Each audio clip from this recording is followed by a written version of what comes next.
Now let's turn to the second anniversary of the tragic and mysterious disappearance of Malaysia Airlines flight MH370. For more on the occasion, let's talk to our correspondent Ryan Mouter in Kuala Lumpur.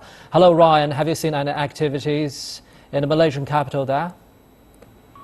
Well, actually the big gathering was on Sunday when the families of the passengers and crew held what they called a celebration of life to remember their loved ones who disappeared on board the flight.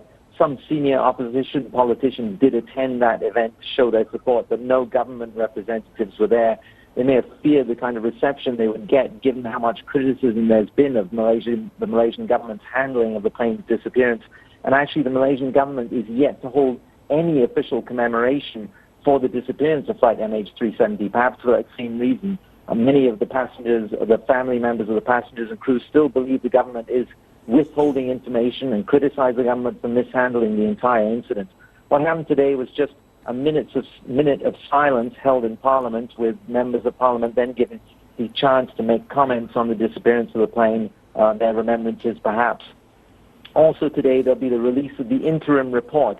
This is likely to just be a very, very short statement. This is required by law on every anniversary until the plane is discovered, so I don't expect much from that. And finally, today was the deadline for families next of kin to file lawsuits, and dozens of families rushed to beat that deadline. One big suit filed here in recent days involved 70-plus family members. 66 of them were Chinese nationals, and they're seeking damages in the millions of dollars, although Malaysia actually has no great history of awarding large payouts. And the pattern seems to be, with all these lawsuits, to sue Malaysia Airlines, the Malaysian government, the Department of Civil Aviation, and the Air Force. And they're suing the latter, the Air Force, for having spotted the plane on the radar as it turned back, reversed its course, and crossed the peninsula. And despite having identified the plane, this unidentified plane, doing this maneuver, they took no action. Well, Ryan, recently, two more pieces of debris were discovered in Mozambique and Reunion Island, quite far away from the search zone.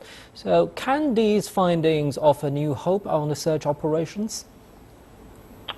Well, that's very unclear, because when the last piece of wreckage that was confirmed to be from MH370, the only piece so far to have been confirmed, the piece that was found on Reunion Island back in July, when that was confirmed to be from the aircraft, basically they said it just confirmed their belief that the plane had gone down in the southern Indian Ocean, because the drift patterns, the current, indicated that debris from the plane would have headed toward the African coast, the southern African coast. So really it just reinforces the belief of the authorities that are looking in roughly the right place.